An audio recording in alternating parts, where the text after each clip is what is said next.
Hey guys, Brian Otto here, and this video is going to serve as a quick and dirty tutorial for Titanfall 2's 100% category, All Helmets. All Helmets is as close as we get to 100% in Titanfall 2, and it's a really fun category, so I'm hoping this will encourage more people to run it. The goal of All Helmets is to collect all 46, I believe it is, helmets scattered throughout the campaign and also complete the game as quickly as possible. While there are some slight route variations from any percent when you're not grabbing helmets, this video is going to only cover the helmet routes as a whole. And just a quick disclaimer, not every clip in this video is going to be 100% optimal. I was more focused on making informative clips that showed the route as a whole rather than showing what's going to be the most perfect example of any given route. And that said, it's worth noting that this category is still really young compared to any percent. It's a lot less optimized in my opinion. So if you find something that's faster, that you think is faster than what I present here, I encourage you to do that. I implore you to do that and share it with us in the speedrun community. And one more final thing to note here, I'd like to give a special shout out to S Deception, a former Titanfall runner who helped lay the groundwork for this category back when we made it. So thank you, and without further ado, here we go. First things first, we have the Pilot's Gauntlet. There's only one helmet in this level and it's located at the back left of the Gauntlet. You're going to want to play through the Gauntlet with frag boosting as normal. The most important thing to keep in mind here is you want to generate enough height when you go toward the back wall so that you can kind of carry yourself over this gap here to make it up to the height of the helmet location.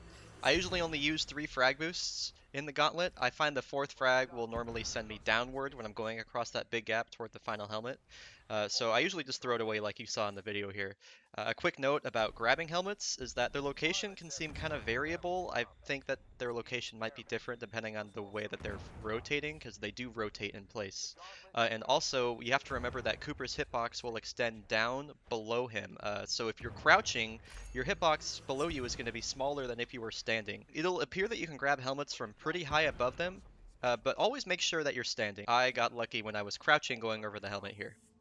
The first helmet in BT is probably the easiest helmet in the game. The route here is almost identical to any percent.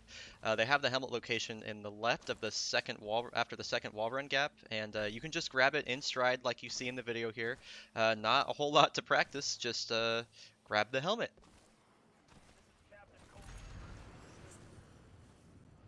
And the final helmet on BT is much harder, one of the hardest in the game. It's so difficult and it has 2 routes that are so different. I'm going to show 2 variations on how to grab this helmet, which I won't do for any other helmet in the game. It's extremely dependent on the slant boost that you get after you grab the second battery, and a good slant boost will let you not use the grenade, whereas a bad slant boost will require you to do a wall kick and then pull the grenade here. You want to pull the grenade as soon as you do the wall kick, and when you drop the grenade, you want to drop it farther back on the platform there rather than closer. There's a little ledge that sticks up at the end of this platform that will completely block the grenade's splash damage from hitting you. So drop the grenade farther back on the platform, do a slide boost and then a jump straight to the left, and ideally you'll be far enough away from the grenade that it doesn't kill you but also gives you a significant boost. This will require a lot of practice. And so a perfect slant boost is going to be obtained by landing in this bottom left corner of the slope here. It'll allow you to clear the gap and get on top of the platform without a wall kick. Ideally, you want to grab the helmet as far to the right as possible while also touching the helmet. There's an invisible wall kind of right in front of the helmet's location that is angled at a certain point, and so you want to hit the helmet but then also hit the part of the invisible wall that is angled diagonally to the right. This allows you to retain your momentum from the slant boost and propel yourself all the way across the gap toward the final battery clear. And I just want to note one final time that this helmet is really hard, and you're going to want to practice the slant boost a ton of times because the difference in a good BT Helmet 2 and a bad BT Helmet 2 is huge. And now onto Blood and Rust, which is just a monster in this category. Fortunately, this first helmet's pretty easy. It's located in this little room down here after you encounter the Brute at the beginning and run down the hallway. All it requires is a disembark jump up to the wall here, and then you slide down the pipe and pick up the helmet. Try and wall run on the left wall on your way back out. It's just a bit faster than sprinting.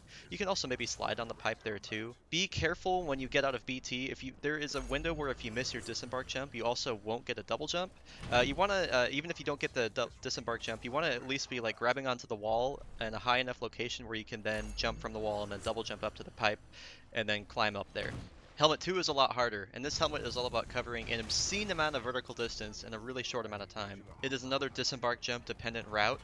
As soon as you get the disembark jump, you want to double jump and then grab the wall on the right. You can wall run on it or you can wall kick on it, it doesn't really matter.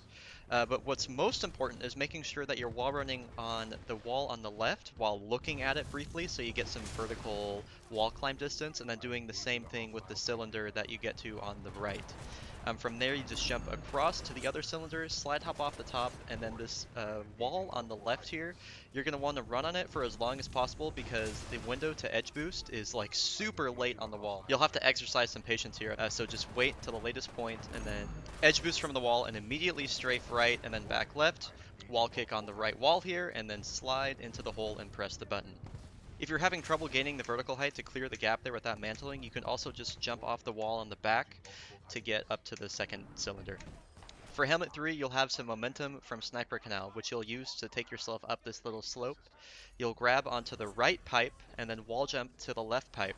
And then from the left pipe, you're going to do a very hard strafe to the left and then double jump to grab the wall above you on the left. Delay your wall jump from the wall enough so that you can carry yourself across the gap, clear the rail, and wall kick off the wall behind the helmet there. You can be pretty high above the helmet because of how far Cooper's legs extend down. From the wall kick, do an instant double jump, and then the hardest part is going to be strafing enough to go back around and continue a slat hop into the hallways here. You might find that you need to tap back or tap S a couple times as you do this big arcing strafe downward. This will probably be the hardest part of the route and will require the most practice. Helmet 4 actually just got rerouted the other day. You're going to continue across the gap as you would in any percent, but the route changes from any percent when the door opens. You're going to cloak as you're double jumping up to the door here, and then you do a wall run and ideally an edge boost off the door.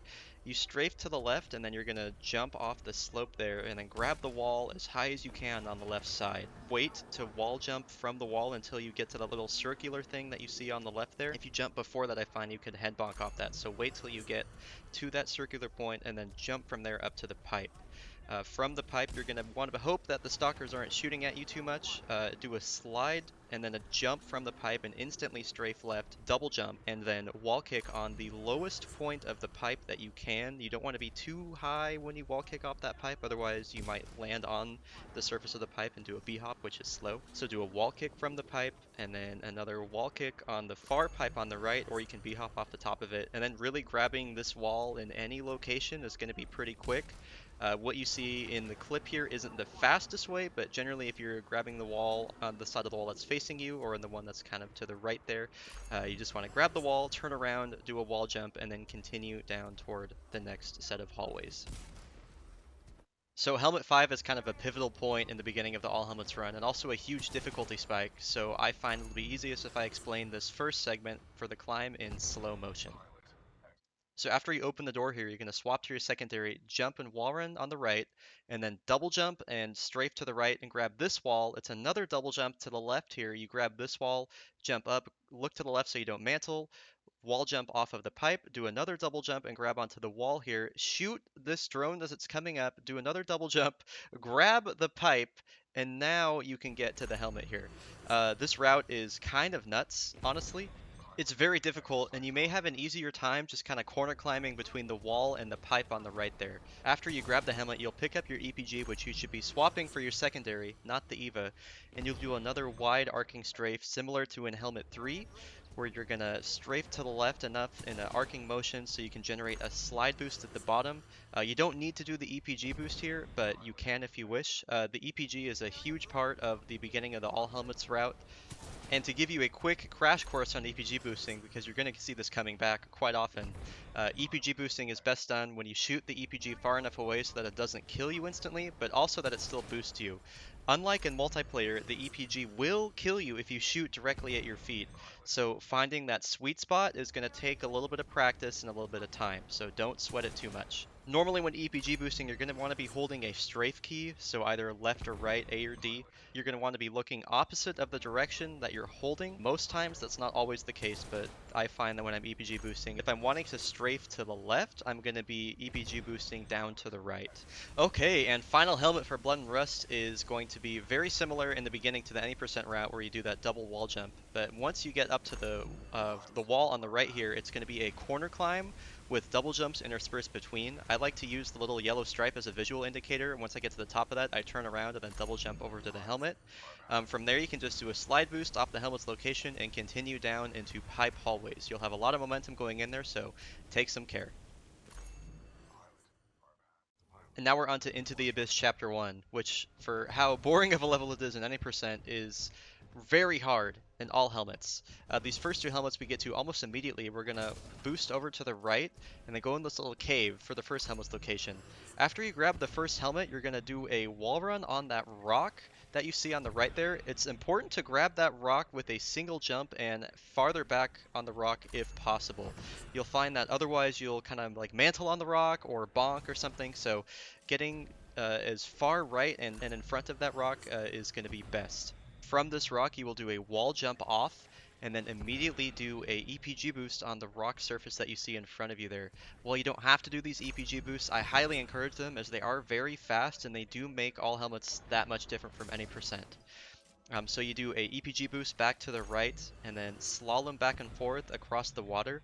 Something to keep in mind when EPG boosting on the water, like you see at the end here, is that the EPG collides with the surface of the water, not the floor below the water. So take extra care when doing this second EPG boost so that you don't kill yourself, because you don't get a checkpoint here. If you die, you go back to the beginning of the level. If I'm at all unsure of my approach on the second EPG boost, I just won't do it. So from the second EPG boost, you're going to want to jump off this little rock surface on the left here. No EPG boosts here, and as you come from the rock surface, you're going to want to B-hop, not slide hop. Make sure you B-hop as you get to this little nook separated from the rest of the level here. The reason that you B-hop is that you want to reset the slide boost timer so that when you grab this second helmet, you can turn around and then do a slide boost and EPG boost behind you. I find the EPG boost is most successful from the slide boost when I delay it just a bit, so I do the slide boost, jump, and then consciously turn around and shoot more below me than behind me. I find I get the most consistent EPG boost this way. From here, you land on the rock on the left side here, and then kind of shoot the gap in between here to get to BT. You're going to have to be very careful with the geometry here as there's a lot of jagged edges and lines. As you practice this segment over and over, you will be able to identify these and work around them accordingly. It's not too bad if you die here out on the outside because you'll have a quick spawn that puts you back up top. Just be sure to take care and be familiar with the geometry here. Helmet 3 I find is a bit more annoying than anything else. As you reach the end of this hallway, you're going to want to dash and then look to the left, disembark, attempt a disembark jump, grab onto the wall, and the helmet will be on top of the pipe here. You'll do an edge boost back to BT. BT's positioning can vary quite a lot. It depends on how much he gets caught up on the enemies in this section. So sometimes they'll be really close to you, sometimes they'll be all the way down the hall. There's a little bit of RNG here, and you can try and mitigate it by switching to Expedition and then using a missile barrage to clear out these enemies, but I have found it doesn't really help at all. Take care when doing the disembark so that you're at such an angle that even if you don't get the disembark jump, you'll still grab the wall. There are times I find that I'll attempt the disembark jump, but I won't get the jump and then won't get my double jump, and I'll just fall to my death. So Helmet 4 immediately follows the door clear. After you pass through the door, you're going to grab Brute and then dash over to the left side over here. You'll do a disembark boost and then do a slide hop off of the crate and then again off of the circular platform here. And you do a very wide arcing strafe to the left, which will allow you to land on the rocks there. And then you instantly revert to checkpoint. That is faster than climbing up manually. After you revert to checkpoint, you still keep the data that you've grabbed the helmet. The most difficult part about this strat will be that wide arcing strafe to the left. You want to make sure that you disembark boost kind of at a diagonal right angle, so that way you give yourself enough space to do that big wide arcing strafe. And then at the bottom of that drop there is a ton of crazy geometry going on, so you need to make sure that you're landing on a flat surface, because I have been literally catapulted off to the left from hitting a rock at the wrong angle. And then for the fastest possible checkpoint reverts, don't use your mouse. It's going to be escape, and then right, and then space, and then down, and then space. If you can like memorize that motion, you'll be able to do it quickly every time. And this brings us to Abyss Chapter 2, which is still an auto-scroller in this category, unfortunately. We won't be using Told Spice, which is a bit more exciting, but ultimately this segment is mostly going to show off the helmet locations. You can grab these, you don't have to be super fast about them, as long as you're getting to that final segment before that first platform departs. And a note about dying on this level, as long as you don't get a load screen, if you die and get a quick spawn, you're not losing any time because the global cycle is continuing. So this first helmet's pretty simple, it's just tucked away on the right here as you come in off the opening platform. This platform launch you're about to see here isn't required, but it is super cool. Helmet number 2 in Abyss 2 is tucked up on top of this pipe in the kind of transitional segment of the assembly line here.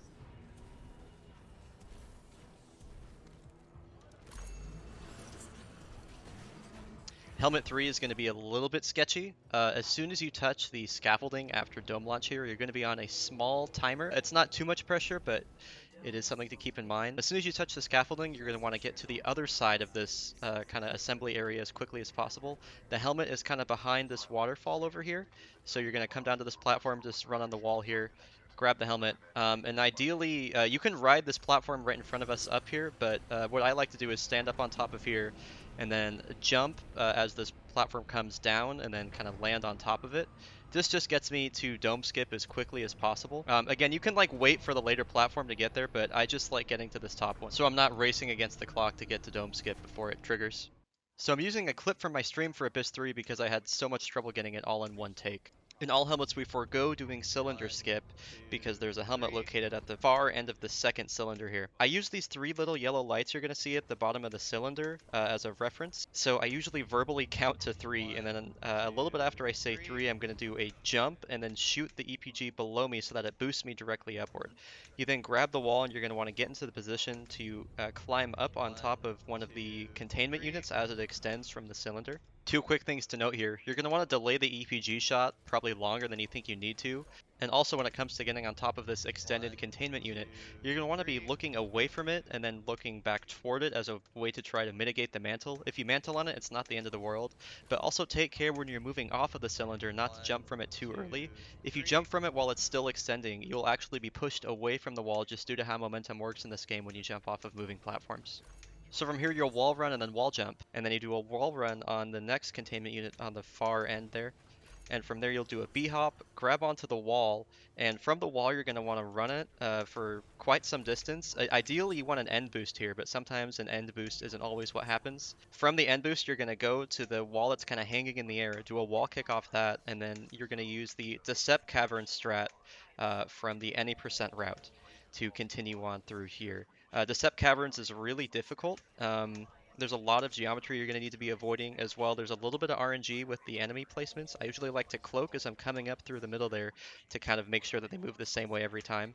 I usually attempt to shoot an EPG at the Spectre that's sitting there just because that's the one that normally gets in the way. Also take care that there's a pipe in the middle of this segment that will usually slow you down. From the end of Decept Caverns, you're going to jump over the fence, be very wary of bonking at the end there, and then grab onto the platform as it's moving down on the far end there. From that platform, you're going to use the momentum for the platform to catapult yourself across the gap, do a wall kick on the right, and make sure you take a pretty harsh angle at the wall. You don't want to be going at it at too shallow of an angle, otherwise, just due to how momentum works in this game when you jump off moving platforms, the game will kind of shove you past the rock even though it seems as though you were supposed to hit it, and you'll lose speed and time.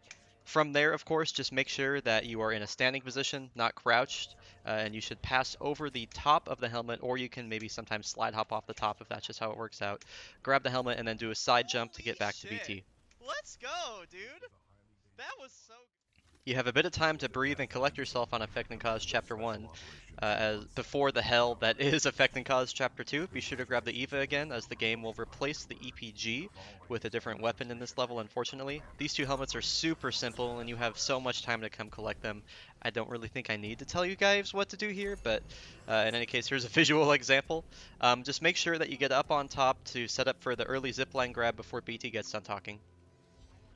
Effect and Cause Chapter 2, however, is no joke. There are 6 helmets on this level, and all of them are honestly pretty difficult.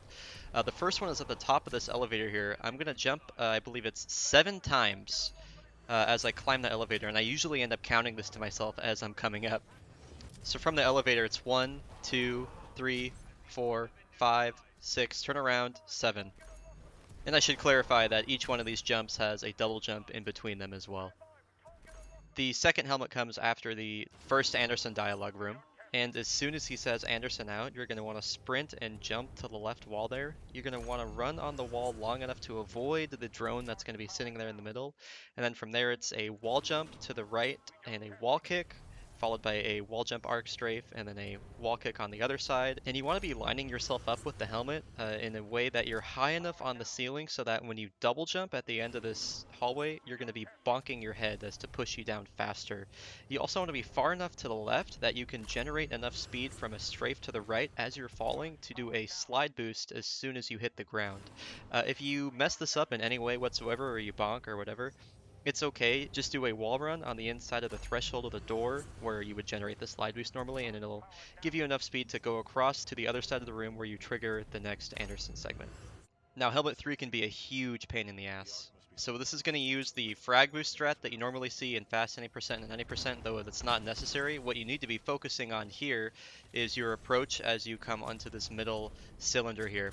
There's quite a balance here between managing your slide boost timer and also managing the time swaps. Ideally, you want to be coming around the corner at an angle that allows you to wall kick, or I mean, if you need to wall jump off of the left wall there, and then land on top of the middle circular platform where the turrets are sitting, slide off that, do a double jump in the air, and then land on the middle circular platform so that you can quickly swap to the past and then swap back to the present and then do a slide boost off. So ideally the segment sounds something like swap, sprint, swap, slide. And this will bring us to Hellroom, which is easily one of the most difficult parts of the entire run. So we'll try and break this down piece by piece, starting from the first of the 3 helmets located in this room.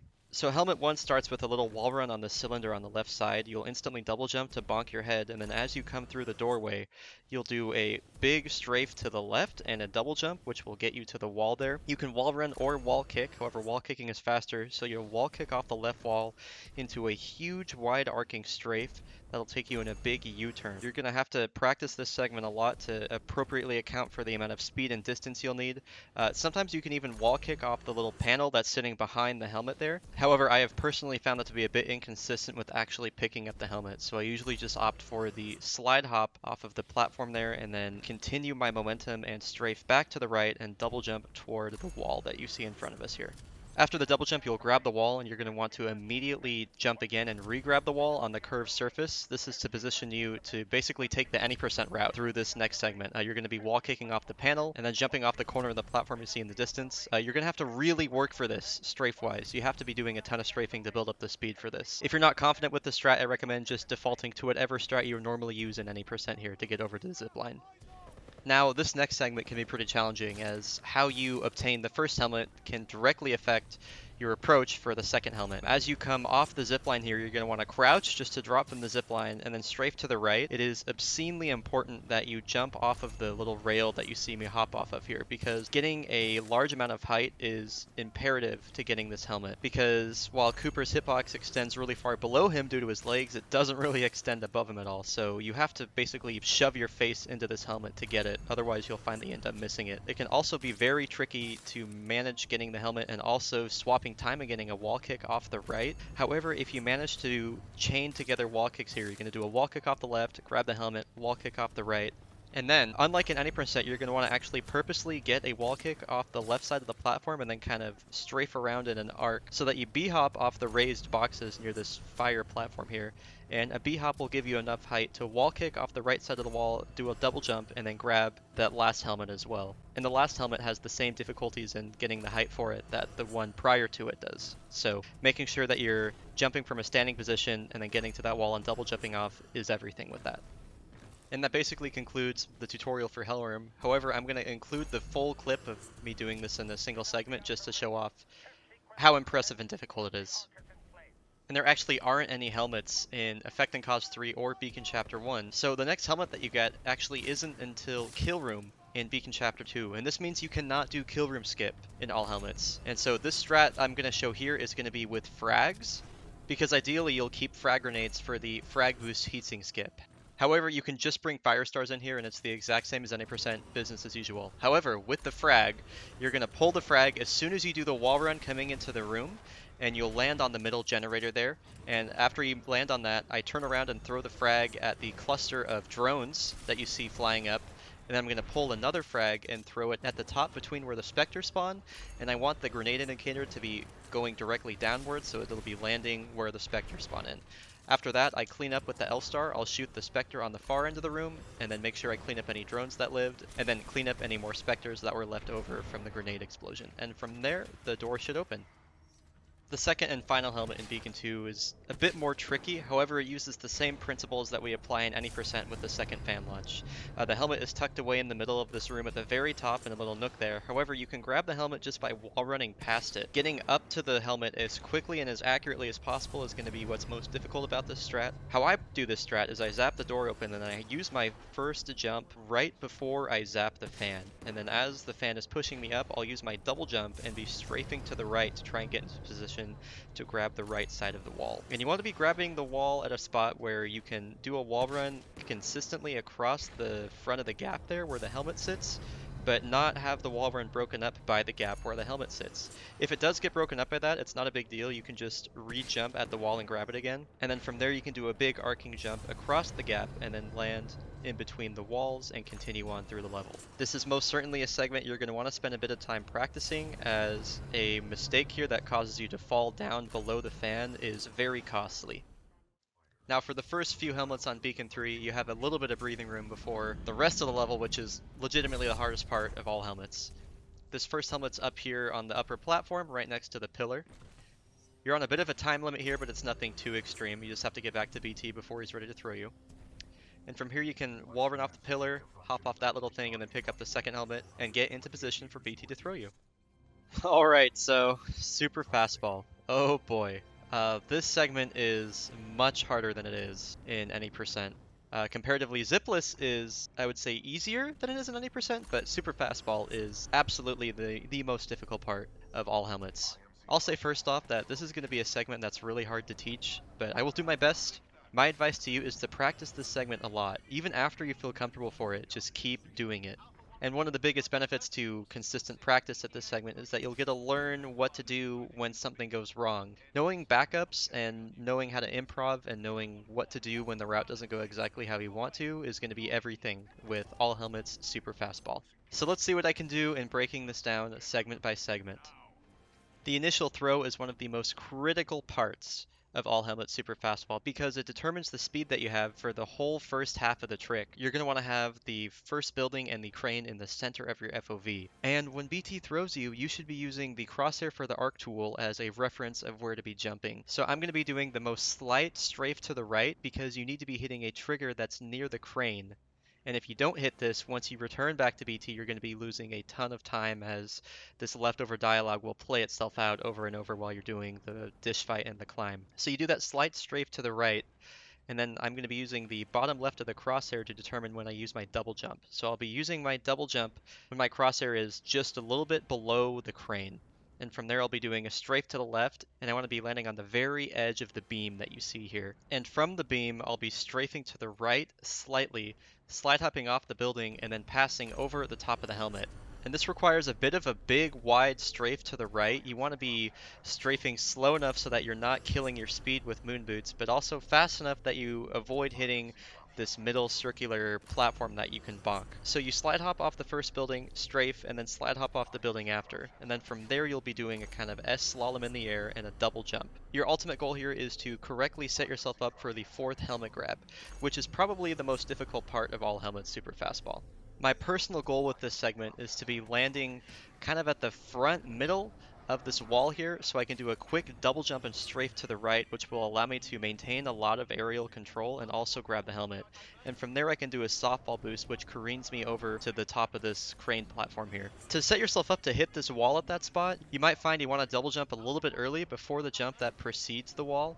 It's possible to get a big softball boost here and kind of carry yourself over the top and skip having to do that little wall jump and then double jump and then strafe to the right. But you have so much speed after that that when you try to correct yourself, you end up slowing yourself down a lot, and I believe it's actually slower. So my personal preference here is to get the wall jump, double jump, strafe to the right, grab the helmet, do a softball boost, and it just gives me a ton of options and, in my opinion, more control over what happened. And I want to reiterate that this segment is probably the toughest part. So following the jump off of the hanging crane platform, depending on your speed, you can go to the left or to the right. More often than not, I go to the right. And from there, you'll do a wall kick off the red wall. And again, in this segment, you can go to the left or to the right. And in this segment, again, I went to the right. I usually recommend doing a softball boost here, which helps give you the speed to propel yourself across the gap and then either go directly into the window or put yourself in the position to do a B-hop before going into the window.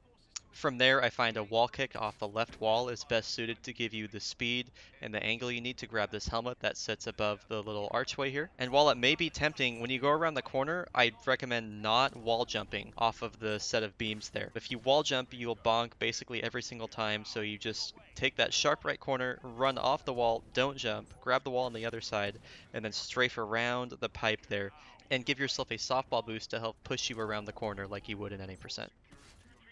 And we're finally done with Super Fastball. So for helmet 6, you're going to want to grab the gravity stars that are sitting in the crate on the left there. It's the same exact thing you do in any percent, except in all helmets, you're going to do a little wall run on the crate to give yourself the height to get on top of the rail, and from the rail, you'll hop up to the location of the helmet. You ideally want to be avoiding mantles as much as possible, but sometimes you just won't be able to, and that's okay. As soon as you grab the helmet, I like to throw a gravity star down at the exact location of the helmet. And then from there I run backwards toward this little support beam, turn around, slide, jump. And if you do it correctly, you'll be jumping the instant the gravity star explodes, and it'll push you all the way across the gap where you can retrieve the module. And this next segment is almost one-to-one with zipless in any percent. You can use the slower, quote-unquote, poverty zipless setup for this as well. But really, whatever you do in any percent for this segment, you can do in all helmets. The main difference is that after you jump off the third to last platform, you're going to jump to the right into the center of this building, and from there you'll want to slide over to the door, zap it open, grab the helmet, and instantly turn around and throw down a gravity star. And from there, I don't know if you want to use some sort of setup for it. I'm at the point where I can just eyeball gravity star explosions and use the audio from them. You want to be sliding and jumping as soon as the gravity star explodes. If you want to be safe, you can use the platform on the right and do a wall kick off it, or if you time it right, you'll get propelled across the entire gap and back to BT. These last two helmets come after the end of the dish fight. You want to depart from BT usually when you can't find any more stalkers to kill. You want to leave BT a few enemies to kill themselves, so that way you give yourself enough time to climb to the top. And you should be arriving at the top when the dialogue box is expiring and the top of the dish is lowering. So for the first helmet, you're going to be doing a bit of a climb between these two walls. This will be very similar to any percent. But once you get to the middle of these stairs, you'll jump off it and the helmet is right here. And from here you'll just do a little slide hop, jump up here, just a little bit of platforming to get up to the next segment. Do a full double jump and mantle here. And then this helmet can be a little bit spooky. You're going to grab it and then move to the left, grab the wall here, strafe to the right and double jump, grab the wall here, strafe to the right, double jump, mantle, and we're at the top. The first helmet on Trial by Fire comes after you hear Sarah say, "Pilot, you're with me." Just like in any percent, you will turn on Sword Core and kill this first brute. And then come on here, swipe the Legion once, and then shoot him. And then from here, it's just a disembark and a double jump to the left, grab the helmet, run on this wall here, and then return to BT. The second helmet on Trial by Fire comes at the end of the first half of it. As always, just like in any percent, you're going to hit this Scorch twice as soon as the Flame Shield shows up. Come down here, Arc Wave these two guys. And then with this, I just like to keep Ronin out and dispose of him this way. I find it's a bit faster than switching to another Titan loadout, especially because we're not going to be switching off Ronin at the top of the elevator here. This segment, the helmet is super out of the way, and the movement is so frustrating to get out here. I didn't even bother to record a good clip of getting it. I just hate the movement here. It's really hard, and if you can get good at moving through these hallways smoothly, props to you, because I'm sure not. The third helmet comes after you arrive at the top of the hallway, and you want to hold onto your sword core. Don't use it yet, just use an instant phase dash. And then from here you will disembark boost. If you can land there, you can do a little double jump, turn around, grab the wall again, and you'll get back in BT. And after returning to BT, you would sword core and continue the level as normal. The first helmet on the arc comes directly after Barker Skip and heavily involves 6-4 Skip. Depending on the angle that the 6-4 take as they approach the ship, your approach to this helmet could be different. The example I'm showing you here is likely the fastest way possible. So first off, we'll do Barker Skip here. And then if the 6-4 position themselves in a way where they're flying kind of directly at the ship, you can slide off them in such a way that you'll be able to do a little slide hop off of one of these three platforms that's extending off the edge here. You can do a B hop here and then instantly grab the helmet. The faster you do this, the better, because there is a scripted stagger animation that will always happen here. You want to avoid being out in that area grabbing the helmet when it happens. Helmet 2 is actually located inside Sarah's ship here and is a bit tricky. This helmet's honestly kind of lame because, as I'm sure you're quite familiar with now, when you're running on a moving platform in this game, it can severely affect what happens when you jump off of it. And so Sarah's ship is moving in all sorts of directions here, and so lots of like really goofy things can happen. But I find the best way to do this is to wait till she's about a quarter of the way on her way up, and then you stand kind of far back on the rail, farther away than you would in any percent. You do a slide and then strafe to the left, and then do a double jump as you're just about touching her ship. That should get you inside safely where you can grab the helmet, and then run back around here, jump out, double jump to the right, and then grab onto the wall, which will propel you toward room clear. This last helmet is pretty tricky as it requires a lot of balance in how fast you're clearing the room and when exactly you go to grab the helmet. So what I do personally, and you might find something that's better than this, but what I do personally is I do room clear as normal. We're going to run over here and get the fire stars, and then make sure that we shoot the shield dudes, or rather throw the fire stars at the shield dudes as they're coming up. Then we'll come over here, kill these grunts as they're running up from the bottom. Throw a fire star at the enemies in the back, and then start picking them all off. And this last helmet is so out of the way, it's really kind of unfortunate, but in any case, you want to be getting the helmet and then returning to the point where you regroup with the 6-4 before they shoot the window at as close to the same time as them as possible. Ideally, you want to beat Gates. This clip is awful, but honestly, the movement here is really frustrating due to the way that the ship tilts, and in this clip, I got to the window before Gates did, so that's all that really matters.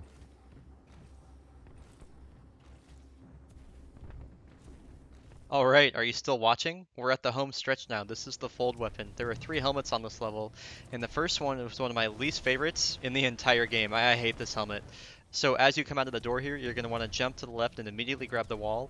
Do a double jump and strafe to the left to grab the wall around the corner here at the highest possible point. And then from here, jump and strafe to the right.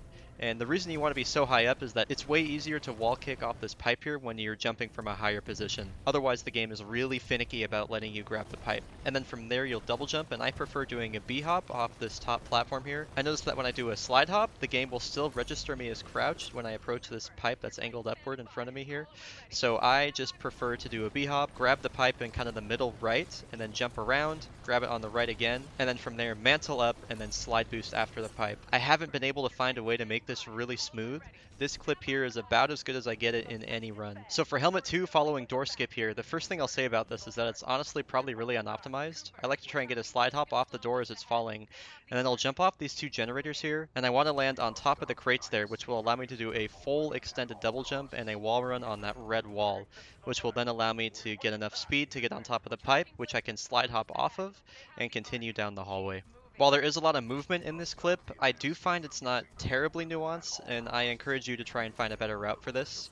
This is the best I've been able to find with a small amount of effort, but I'm certainly not dead set that this is the best way to do this helmet. Alright y'all, and this is it. The final helmet. This last helmet is really technical, so I think the first time, just to help break it down, we're going to go through it slow-mo. So using your momentum from the tunnel there, you're going to want to come through here and then double jump to the right wall. You want to get an edge boost here and then double jump strafe to the right and land on top of this wall here. From here, you're going to strafe to the right, double jump, and then grab the inside of this ring. Double jump again, strafe to the left, grab the corner here, double jump again, strafe to the left, grab this wall. This is another double jump and strafe to the right and left. We hop on top of the rail, and these are going to be 2 really quick turns. So it's a double jump and strafe to the left with a really fast mantle, and the same thing here, but in the other direction. Then we're going to come up here and wall run on the top part of the pipe. And ideally, we'll be able to get ourselves over the helmet here without mantling on that ring. Then we jump on the right wall here. And a jump from this wall will allow us to strafe to the left, and we want to land on this top beam. You can either wall kick and slide hop here, or you can just wall run and ride the beam all the way across. Look out for those wires at the very top, you will bonk those. And then as you come around this corner, you just double jump straight to the left, and this takes you to Sloan Fight. So let's look at this again in real time. Take some time to really practice this last helmet because it is quite technical, and it is a huge time sink if you mess up. The most difficult part, in my opinion, is these 2 little quick turn, quick mantles. And then getting over this ring here without mantling is no joke either. And guys, I feel like a huge weight is lifted off my shoulders because I've finally made a tutorial for all helmets. I've been meaning to do this for such a long time, and the category's been so volatile with all the new routes. I finally feel it's at a point where it's fairly stable. I'm sure there's still going to be new things that are found, especially if new people start running it. But in any case, I'm glad this is done. I hope you enjoyed. I hope you run all helmets. It's a super sick category. It's very fun. Hopefully, we'll see it at GDQ in a couple years or so. Who knows? Thank you guys for tuning in. And be sure to follow me at twitch.tv/Bryonato, BRYONATO. Thank you for supporting me and enjoying my content. I will see you guys in the next one. I feel so good right now, dude. I could I don't know, and take a drink of water. Peace.